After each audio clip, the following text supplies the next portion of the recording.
بسم الله الرحمن الرحيم وصلى الله على سيدنا محمد وآله وصحبه وسلم الحمد لله رب العالمين والصلاة والسلام على سيدنا محمد خاتم النبيين وإمام المرسلين. Le Cercle Amin aujourd'hui vous présente un livre qui est le livre de Cheikh Mohammed Abul Huda al-Yaqub al-Hassani al-Idrisi qui s'intitule Refuting ISIS.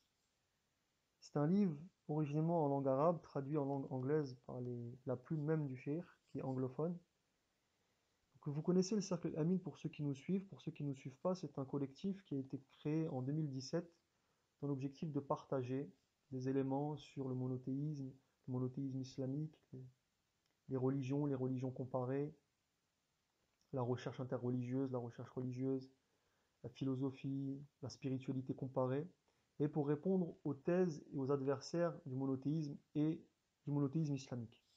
Dans ce cadre-là, le Cercle Amin a traduit énormément d'articles et d'extraits de livres, d'extraits de conférences et d'interventions de chercheurs et d'érudits musulmans et d'intellectuels musulmans à travers le monde. Et dans ce cadre-là, nous avons jugé important et prioritaire de mettre en avant le livre du cheikh Mohammed al-Yaqoubi. Pour quelle raison? Pour apporter des réponses aux musulmans et aux non-musulmans, jeunes et moins jeunes, sur le cas de Daesh, le fameux autoproclamé État islamique, qui est apparu fin 2010, fin des années 2000, pardon, lors de l'instabilité du régime syrien et qui a profité pour autoproclamer son califat et pour attaquer musulmans et non-musulmans sur le territoire syrien et irakien et à travers le monde. Et donc, cet État-là, qui en arrive à sa fin aujourd'hui, a fait énormément de dégâts chez les musulmans et chez les non-musulmans, auprès des communautés musulmanes et des communautés non-musulmanes, auprès des minorités, auprès des majorités également, sur le territoire musulman et sur le territoire non-musulman, en Occident, en Orient, etc. Dans ce cadre-là, le Cheikh Yaqoubi, qui est un savant damascène, originaire de Damas, qui est un savant formé, un théologien, un érudit, un juriste formé, a décidé d'écrire un livre voyant l'urgence et voyant le besoin de réponse des musulmans et des non-musulmans face à ce problème Daesh, a décidé de répondre par un ouvrage qu'il a intitulé Refuting ISIS, Réfuter Daesh. Et donc il a écrit un ouvrage scientifique où il prend le problème à bras-le-corps, il prend le taureau par les cornes comme on le dit, et il répond argument à l'appui, arguments scripturaires, arguments textuels, arguments scientifiques aux, aux thèses et à l'idéologie de Daesh. Il n'est pas le seul à l'avoir fait à travers le monde, d'autres l'ont fait, mais on a décidé de mettre en avant son livre car son livre est, euh, est très bien structuré et Cheikh Yaqoubi n'est pas n'importe qui. Et surtout, c'est un livre qui est disponible en langue occidentale. Pour les gens qui veulent le lire, il n'est pas uniquement en langue arabe, il est également édité en langue anglaise et il va bientôt être édité en langue française. D'après les informations que j'ai reçues récemment, il va être édité dans pas très longtemps, je pense, dans peut-être quelques mois en langue française et il va sortir en français, ce qui est une très très bonne nouvelle. Ça a pris beaucoup de temps. Nous, on trouve que c'est malheureux que ça ait pris 7 ans ou 8 ans pour que ce livre soit traduit, parce que le Shir Yaqoubi l'a publié en 2012, une seconde édition en 2016-2017, et c'est uniquement maintenant, en 2019-2020, qu'il va être traduit en français et publié. C'est anormal. C'est anormal que des tas de livres soient édités, publiés, des livres qui ne sont pas prioritaires. Je vois par exemple le Mukhtasar al-Akhdari qui est édité sous 4 ou 5 traductions différentes, des livres qui ne sont pas prioritaires, qui sont vraiment secondaires, et des livres vraiment d'une priorité et d'une importance majeure, comme le livre du Cheikh Yaqoubi, prennent du temps à se voir accorder de l'importance, et c'est totalement anormal. Donc là, c'est un message envoyé aux maisons d'édition. Il serait temps que vous changiez un petit peu votre politique et que certains se réveillent. Un autre élément, c'est les médias français. Les médias français ont complètement passé sous silence l'existence de ce livre. Beaucoup d'intellectuels, d'universitaires et de médias français à ma connaissance, la totalité des médias français, des journalistes français, ce qui est complètement incroyable. Aux États-Unis, ça n'est pas le cas, en Angleterre, ce n'est pas le cas. Le Cheikh Yaqoubi a été invité dans beaucoup d'émissions et son livre a été mis en avant. Mais en France, je n'ai vu aucun politique, aucun média, aucun journaliste parler de ce livre et parler de ce cheikh. Et vous allez comprendre pourquoi c'est anormal lorsque je vais vous expliquer et vous décrire sa biographie et qu'on va commencer à rentrer dans son livre. Donc les médias français sont restés silencieux. On a un peu notre petite idée sur ça, hein. On sait qu'il y a une stratégie de vouloir faire passer les musulmans pour le démon, le problème de l'univers en France. Le bouc émissaire qui est la cause de tous les problèmes des Français, problèmes sociaux, problèmes politiques, problèmes économiques, problèmes identitaires, etc.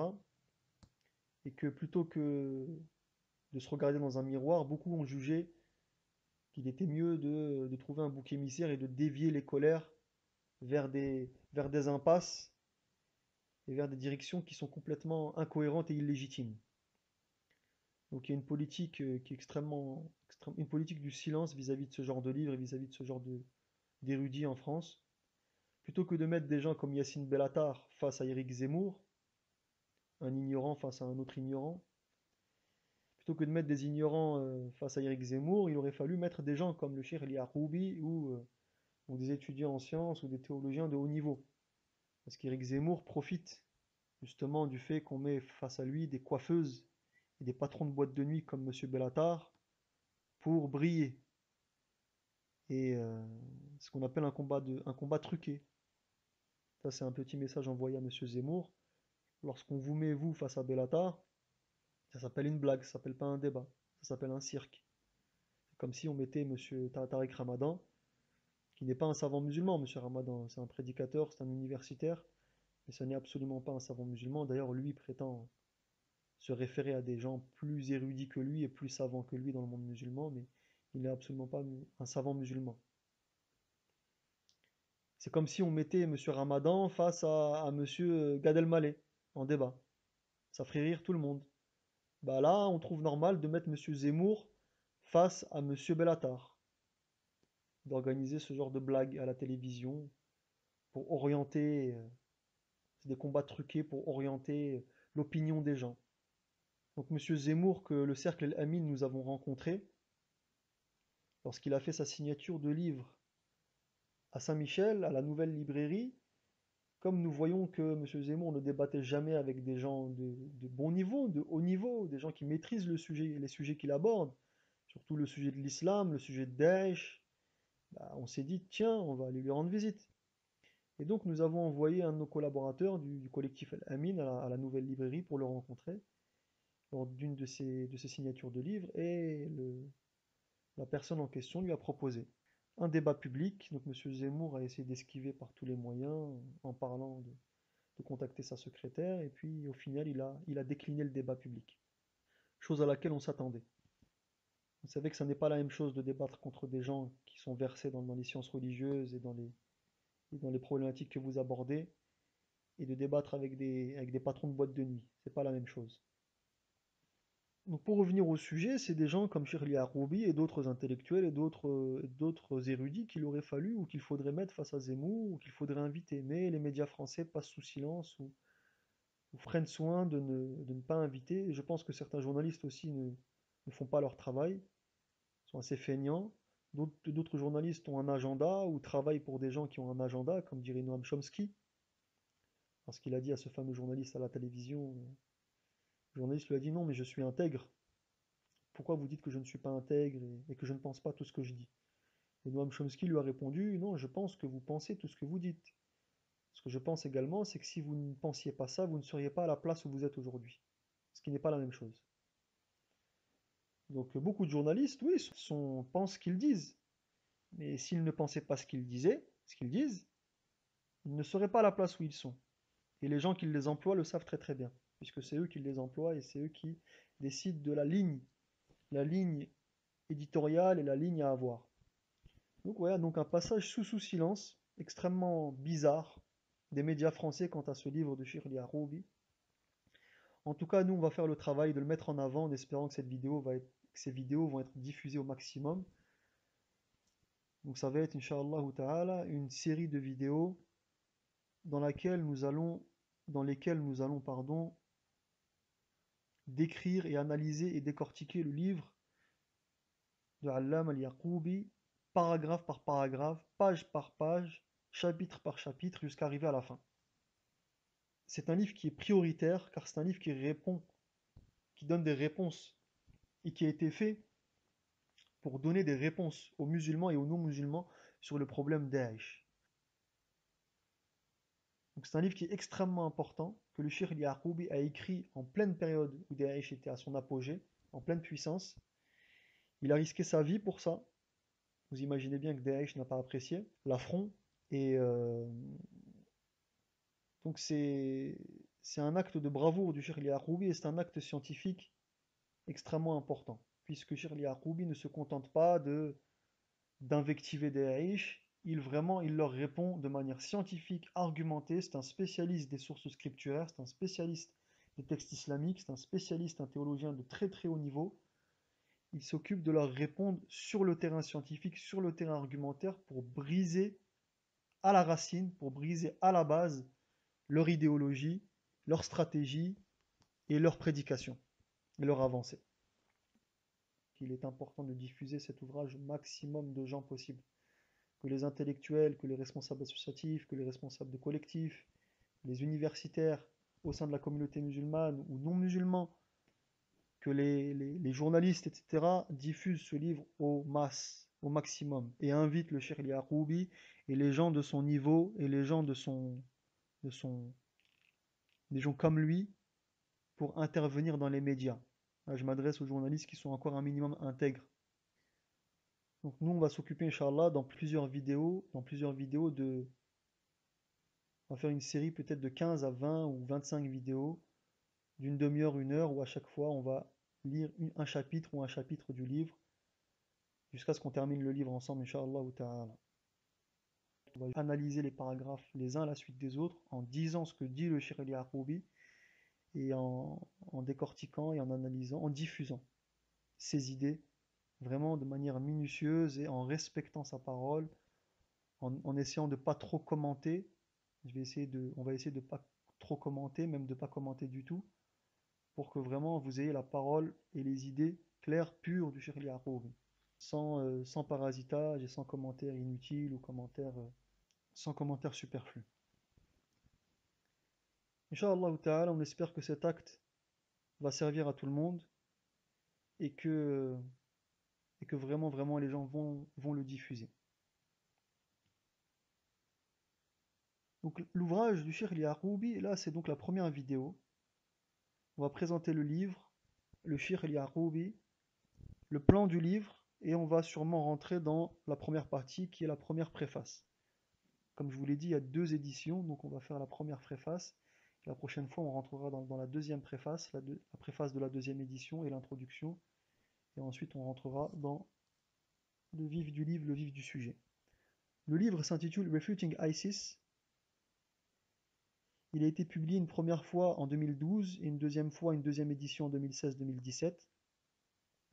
C'est un livre qui a été écrit en langue arabe et que le cheikh a lui-même traduit en anglais de sa propre plume. C'est un livre qui est publié et édité aux éditions Sacred Knowledge, qui est une maison d'édition britannique, je crois.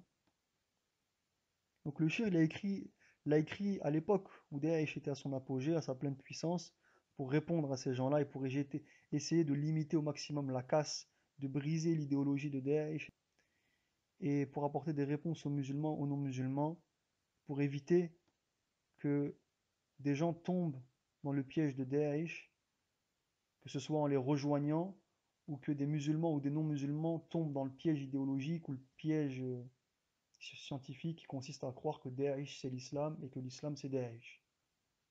On va faire une courte biographie du Allama Muhammad al-Yaqoubi pour que vous sachiez qui il est et que vous compreniez un peu qui a produit ce livre.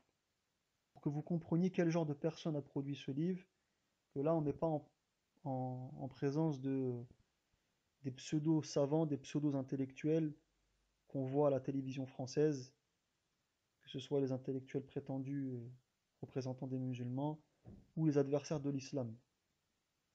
Certains adversaires virulents de l'islam, ils passent leur temps à cracher sur l'islam sans jamais accepter de débat public contre des musulmans formés et compétents. Le cheikh Mohammed Abul Huda al-Yaqub al-Hassani al-Idrisi est un des plus grands savants de ce temps. Il est né à Damas en 1963. Il est le fils du cheikh Ibrahim al-Yaqoubi et le petit-fils du cheikh Ismail al-Yaqoubi. C'est un sharif hassani, c'est un descendant du prophète Mohammed sallallahu alayhi wa sallam par le petit-fils du prophète Mohammed sallallahu alayhi wa sallam, Al-Hassan ibn Ali. Sa lignée remonte au fondateur de la dynastie des Idrissides au Maroc. La famille Yaqoubi s'étend entre le Maroc et l'Algérie. Il y a environ 150 ans, le grand-père de son grand-père, c'est-à-dire son arrière-arrière-grand-père à peu près, je crois que c'est ça, a voyagé de l'Algérie vers Damas et a fondé la famille Yaqoubi. Donc ils sont originaires du Maghreb à la base, mais ils se sont installés à Damas il y a environ 150 ans. Le Cheikh Yaqoubi est un des plus grands savants au monde. C'est un revivificateur de la religion durant le 21e siècle et le 20e siècle, et c'est un érudit, un traditionniste, un spécialiste du hadith, muhaddith, c'est un juriste, un faqih, un prêcheur da'i et un éducateur spirituel qui est également spécialisé dans ce qu'on appelle at-tazkiyatun nafs, la purification du cœur et de l'âme. Donc comme je l'ai dit, il descend d'une famille qui tient ses racines au Maroc et il est directement lié au lignage du prophète Mohammed sallallahu alayhi wa sallam. Il poursuit et reste fidèle à l'héritage de son père, Ibrahim al-Yaqoubi, qui était imam à la grande mosquée des Omeyyades à Damas, et de son grand-père. Depuis son jeune âge, le cheikh Mohammed al-Yaqoubi a été éduqué par son père, le cheikh Ibrahim al-Yaqoubi, qui s'est occupé de lui pendant 20 ans de son éducation spirituelle et de son éducation scientifique et religieuse.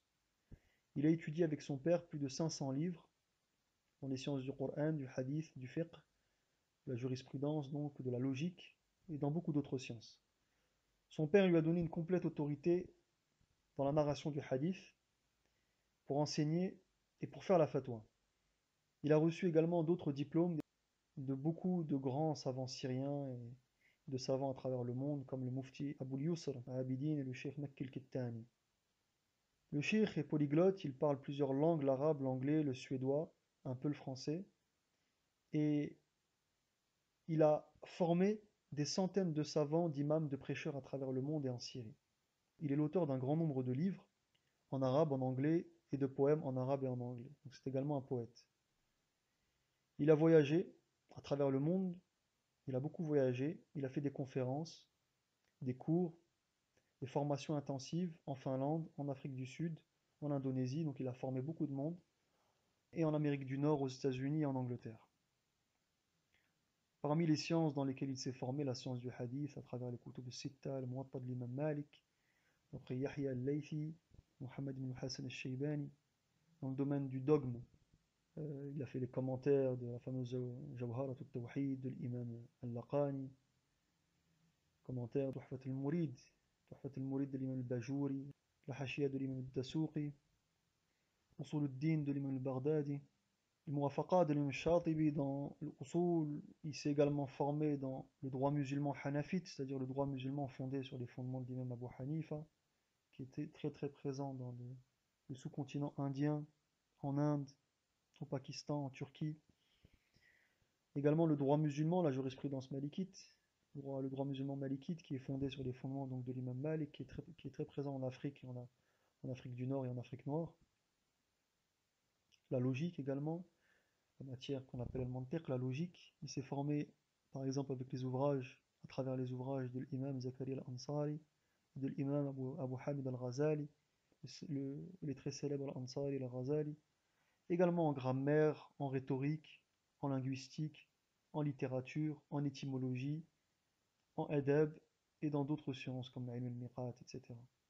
Il a plusieurs ijazat, donc comme je l'ai dit, plusieurs diplômes, et il a reçu plusieurs ijazat de ulama, comme le cheikh Mohammed Salih al-Nu'man, le grand savant syrien, et également le cheikh Abdurrahman al-Baqir al-Kattani du Maroc, et d'autres. Son attention particulière s'est beaucoup portée sur la science du hadith, c'est-à-dire la science des paroles, des actes et des sagesses prophétiques. Il a enseigné le Jami'a de l'imam al-Bukhari, Jami'a al-Sahih de l'imam al-Bukhari, le Sahih, l'authentique de l'imam Muslim, le Jami'a de l'imam al-Tirmidhi, les Sunan d'Abi Daoud, le Muwatta de l'imam Malik, selon la riwaya de Yahya al-Laythi, les Shama'il de l'imam al-Tirmidhi. Ce sont des ouvrages qu'il a enseignés de nombreuses fois. Par exemple, les Shama'il de l'imam al-Tirmidhi, il les a enseignés plus de 20 fois, à Médine, à Damas, à Grenade, à New York, à Londres. Le Muwatta de l'imam Malik, il a enseigné plus de au moins 6 fois. Ce sont des ouvrages vraiment très très très très volumineux. Par exemple, le Jami' al-Sahih de l'imam Bukhari, c'est un ouvrage selon les éditions qui fait 4 ou 5 volumes. Ce ne sont pas des petits ouvrages. Quand on sait que par exemple il a enseigné le Muwatta de l'imam Malik 6 fois, moi dans l'édition que j'ai ici à la maison, il y a 2 volumes. 2 volumes en arabe. En français aussi, il y a 2 volumes. Quand on sait qu'il a enseigné ce livre-là 6 fois, c'est comme s'il avait enseigné juste pour ce livre-là 12 volumes, subhanallah. Et c'est des volumes très volumineux qui font 200, 300, 400 pages à chaque fois. Donc c'est un enseignant vraiment très assidu qui accorde énormément d'importance à la transmission et à l'enseignement. Le cheikh Mohammed al-Yaqoubi est très connu en Occident. Il est très connu en Occident pour être un prêcheur et un éducateur spirituel au sein des minorités musulmanes. En Syrie, il est extrêmement connu pour une raison très très particulière que certains connaissent, mais que d'autres ne savent pas. C'est que le cheikh Mohammed al-Yaqoubi est extrêmement connu pour s'être levé. Récemment, lors des 10 dernières années, pour défendre le prophète Mohammed sallallahu alayhi wa sallam, et il a été un des premiers parmi les savants musulmans à s'être levé de manière courageuse et à avoir condamné le régime syrien de Bachar al-Assad lors des soulèvements populaires qu'il y a eu en Syrie fin des années 2000. Donc il a été l'un des premiers savants damascènes de Damas à supporter la révolution du peuple contre l'injustice et la tyrannie. Il a émis deux fatwas, sur l'obligation de destituer le président Bachar al-Assad et sur le devoir de se mobiliser généralement, de faire une mobilisation générale pour porter secours aux villes syriennes assiégées par le régime d'Al-Assad. Il était enseignant à la mosquée des Omeyyades à Damas et orateur à la mosquée d'Al-Hassan, et bien sûr le régime syrien l'a révoqué et lui a interdit de prêcher et d'enseigner. Donc il a suivi en cela la grande tradition du petit-fils du prophète Mohammed sallallahu alayhi wa sallam, Al-Hussein ibn Ali, de ne pas rester silencieux et de ne pas rester immobile face à l'injustice des actes malfaisants qui sont faits par les gouverneurs ou par les personnes qui détiennent le pouvoir. Il a suivi la tradition de ses ancêtres, vu que c'est un descendant du prophète Mohammed sallallahu alayhi wa sallam. Et donc en 2011, il a été obligé de s'exiler de Damas, de quitter la Syrie à cause de ses positions, et donc il avait une position de juste milieu, ni Daesh ni Bachar al-Assad. Il critiquait et Daesh et Bachar al-Assad. D'un côté, il critiquait les groupes outranciers extrémistes et de l'autre le régime. Donc ça l'a poussé à s'exiler en 2011. Il a voyagé à travers le monde jusqu'à ce qu'il s'installe au Maroc avec sa femme et ses 3 enfants. Maroc où il enseigne actuellement les sciences islamiques, les sciences sacrées aux savants musulmans et aux étudiants musulmans. Donc il fait partie de cette immense tradition d'érudits, de savants, de vertueux, de pieux musulmans à travers les siècles qui ne se sont jamais tus, qui n'ont jamais gardé le silence face aux injustices commises par les gens de pouvoir, par les gouverneurs injustes. Cette immense tradition et très célèbre tradition islamique qui a toujours défendu les populations, les faibles, les innocents, et qui a toujours défendu la loi sacrée et l'héritage du prophète Mohammed sallallahu alayhi wa sallam et le Coran al-Karim face aux méfaits des gens de pouvoir. Il s'inscrit dans cette tradition syrienne et généralement du monde musulman. Les gens comme l'imam al-Bukhari, l'imam Malik, l'imam Abu Hanifa, l'imam al-Nasa'i, l'imam Ahmad ibn Hanbal, les gens qui n'ont pas eu peur à travers les siècles de se faire emprisonner exilés, torturés, tués pour certains, pour avoir tenu tête aux gens de pouvoir et pour avoir défendu la loi sacrée et la religion islamique et les populations et l'intérêt des populations musulmanes et aussi des populations non musulmanes. Donc on demande à Allah Ta'ala de lui accorder une longue vie et de le préserver et de faire que cette tradition-là perdure au sein de l'islam le plus longtemps, le plus longtemps. On demande à Allah de préserver ces gens-là et de nous faire bénéficier de leur présence, de leur bénédiction et de leur enseignement, et de leur exemple. Et de l'autre côté, bien sûr, bah, ce qu'on appelle des docteurs de la loi ou des entre guillemets savants qui sont ce qu'on appelle des savants du palais. Certains les appellent les chaussures des gouverneurs, les paillassons des gouverneurs. Malheureusement, c'est comme tout, il y a des savants corrompus, des savants qui sont des savants uniquement, qui ne sont pas fidèles à l'enseignement qu'ils ont reçu et qui s'apparentent parfois à des ânes qui portent des livres. Euh, Ils trahissent, ils ne respectent pas, ils ne sont pas fidèles à, à leur statut, à leur responsabilité, à ce qu'ils doivent représenter. Là, normalement, les savants devraient être les- ceux qui sont à l'avant-garde, ceux qui montrent l'exemple, ceux qui ne plient pas devant l'injustice, ceux qui ne plient pas devant les persécutions, bah, et parfois jusqu'à la mort et jusqu'à l'exil.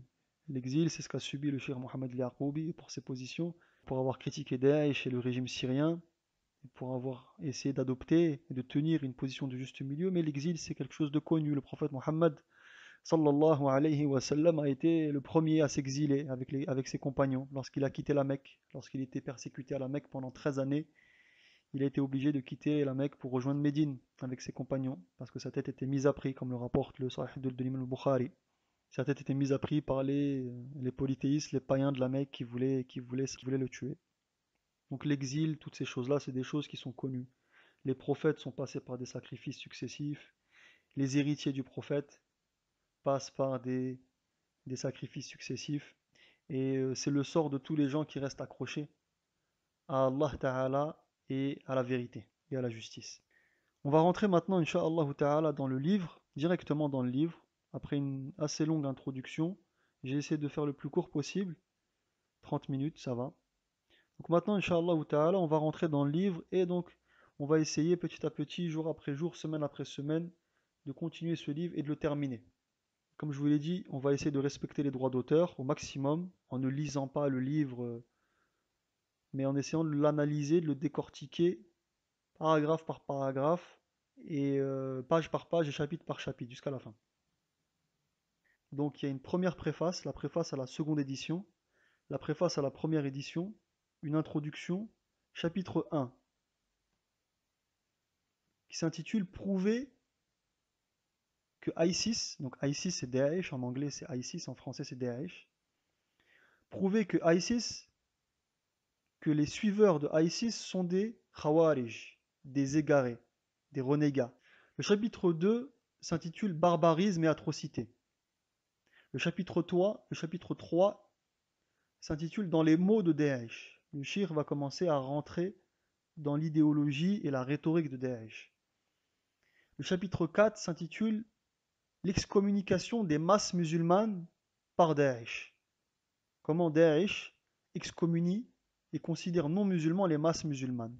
Pourquoi les masses musulmanes? Parce que l'écrasante majorité, la quasi-totalité des musulmans dans le monde ne suivent pas Daesh et ne sont pas d'accord avec Daesh. Daesh représente 0,00001%, une infime minorité de musulmans. La quasi-totalité des musulmans dans le monde sont contre Daesh. Des musulmans, des savants musulmans, des érudits, des étudiants musulmans.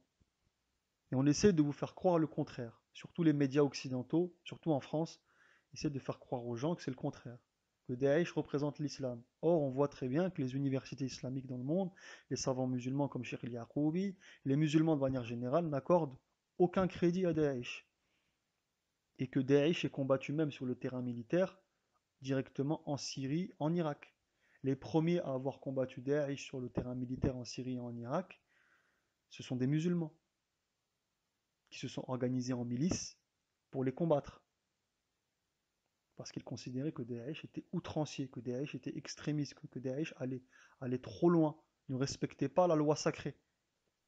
Donc il ne faut pas oublier, parce qu'on parle souvent des gens, des policiers, des militaires qui se sont fait tuer en France ou qui ont risqué leur vie pour combattre Daesh, il ne faut pas oublier que les premiers à avoir versé leur sang pour endiguer ce problème Daesh et pour régler ce problème Daesh, ce sont les musulmans eux-mêmes. Donc le shir nous explique dans le chapitre 4 s'intitule Comment ISIS ou l'excommunication des masses musulmanes par ISIS, par Daesh. Le chapitre 5 s'intitule Est-ce que les suiveurs de ISIS, de Daesh, sont musulmans? Le chapitre 6 s'intitule Combattre Daesh est un devoir religieux. Le chapitre 7 s'intitule Le serment d'allégeance à al-Baghdadi est vide ou nul. Le chapitre 8 s'intitule Chercher l'assistance ou l'aide des non-musulmans. Le chapitre 9 s'intitule Les règles juridiques ou les règles légales en ce qui concerne les musulmans qui vivent en Occident. Le chapitre 10, c'est les règles juridiques ou légales en ce qui concerne les non-musulmans qui vivent en terre musulmane. Et le chapitre 11, c'est changer les conditions qui ont rendu possible l'existence ou la montée en puissance de Daesh, ou de l'extrémisme, pardon. Donc, changer les conditions qui ont rendu possible la montée en puissance de l'extrémisme. Ensuite, il conclut son livre par une conclusion, par un appendice sur les minorités en Syrie et par une bibliographie. Et donc le shir commence son livre en mentionnant le nom d'Allah Ta'ala, en louant Allah Ta'ala, et il dédicace ce livre, il fait une dédicace où il dédicace ce livre aux, aux gens innocents qui ont été injustement tués au nom de l'islam. Donc on va rentrer directement dans la préface de la seconde édition, ensuite on passera à la préface de la première édition, et l'introduction, et ensuite le livre à proprement parler. Ça sera, comme je vous l'ai dit, une série de 20, 25, 30 vidéos d'environ une demi-heure, une heure, jusqu'à ce qu'on arrive à la fin du livre, et que le livre ait été analysé, décortiqué, diffusé dans son entièreté, Inch'Allah ta'ala, pour le bienfait et le bien-être de tous.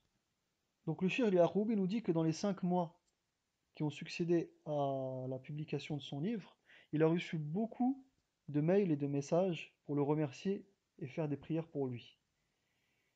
Il considère que son livre a rempli un grand vide. Il considère que son livre a rempli un grand vide dans la bataille théologique et scientifique contre Daesh, et que son livre a montré que des réponses scientifiques étaient nécessaires. Il a aussi reçu des demandes pour traduire son livre dans plusieurs langues, donc c'est un processus qui est actuellement en cours.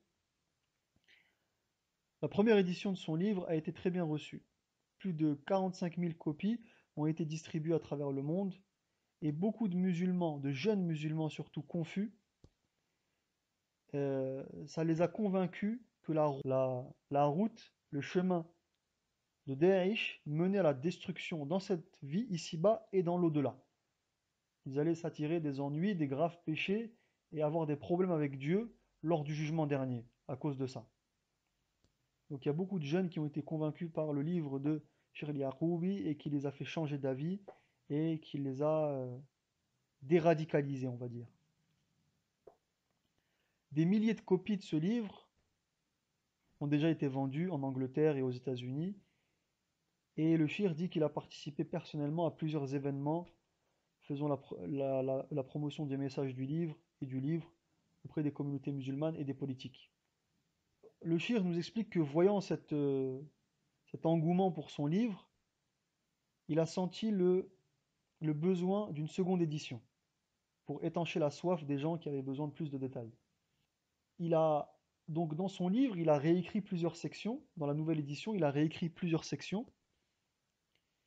Plusieurs sujets ont été traités avec plus de détails, tels que par exemple le sujet de l'interdiction de brûler les êtres humains, le sujet de l'abolition de l'esclavage, le sujet de la position de l'islam vis-à-vis des minorités, Et également, des nouveaux sujets ont été traités dans sa nouvelle édition, comme le sujet de l'invalidité de l'excommunication des gouverneurs musulmans qui n'appliquent pas certains aspects de la charia, la position de l'islam vis-à-vis de la démocratie, ou par exemple également la prohibition de la destruction, l'interdiction de détruire les monuments pré-islamiques, les monuments qui existaient bien avant l'islam.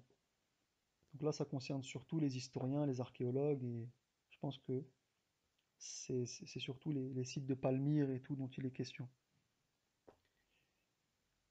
D'autres questions, d'autres sujets ont bénéficié de preuves plus rigoureuses, plus détaillées, spécialement dans la section, le chapitre qui concerne euh, la question de savoir si les criminels de Daesh sont encore musulmans ou pas. Sont-ils encore considérés comme des musulmans, les gens de Daesh? Plusieurs autres sujets ont ont bénéficié de plus de détails, de plus de rigueur, de plus de preuves scripturaires, scientifiques, spécialement la section confirmant que les criminels de Daesh ne sont plus musulmans, ont quitté le champ de l'islam. Le Cheikh Yacoub nous explique ici que sa seconde édition arrive après les attaques haineuses qui ont été perpétrées par Daesh donc contre l'Égypte, le Liban, la Turquie, la France, les USA, l'Indonésie. Et il explique que ces attaques doivent être condamnées par les savants musulmans et les prêcheurs musulmans à travers le monde. Et que ces attaques sont un témoignage supplémentaire, une preuve supplémentaire que Daesh a trahi l'islam par ce qu'il a fait, le meurtre de femmes, d'enfants et de civils.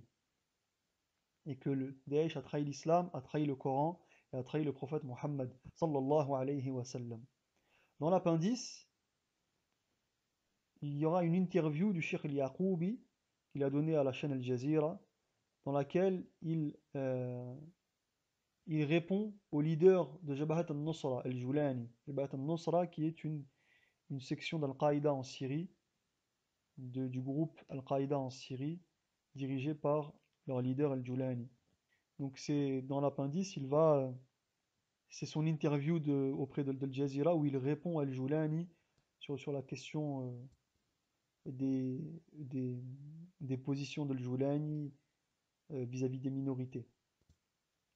Ensuite, Cheikh Yaqoubi nous explique que dans l'islam mainstream, l'islam majoritaire, l'islam sunnite, le terrorisme est condamné et l'idéologie extrémiste qui sous-tend ce terrorisme euh, est également condamnée.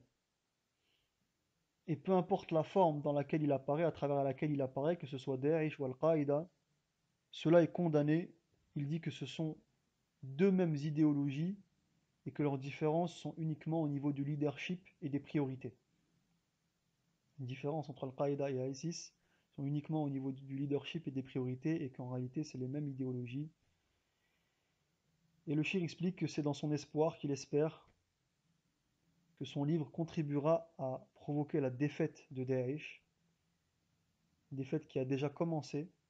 Donc ça, il écrit ça en 2016, hein. Actuellement, on sait que Daesh est quasiment terminé. Donc il espère que ce livre va provoquer la défaite de Daesh en réfutant son idéologie et réduire le nombre de ses supporters à travers le monde.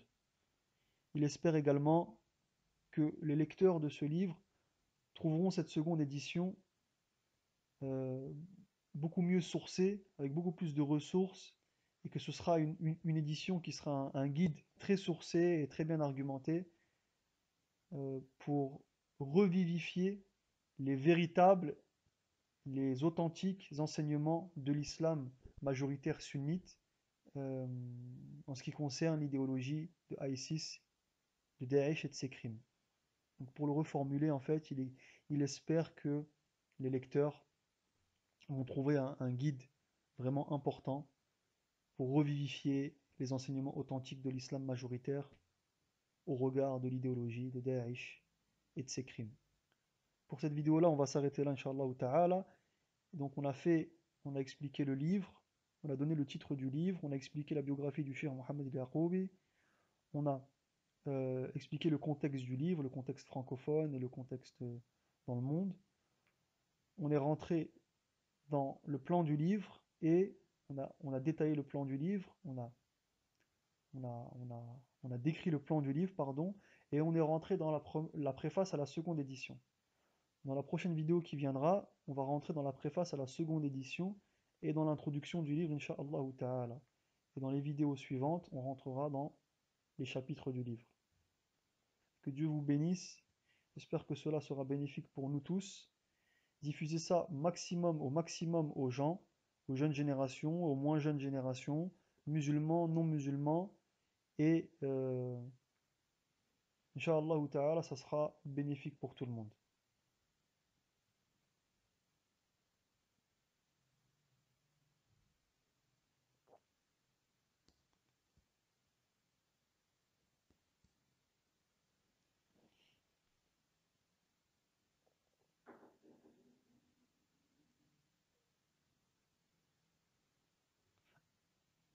Assalamu alaikum wa rahmatullahi wa barakatuh. Assalamu alaikum wa rahmatullahi wa barakatuh. Que la paix soit sur vous tous.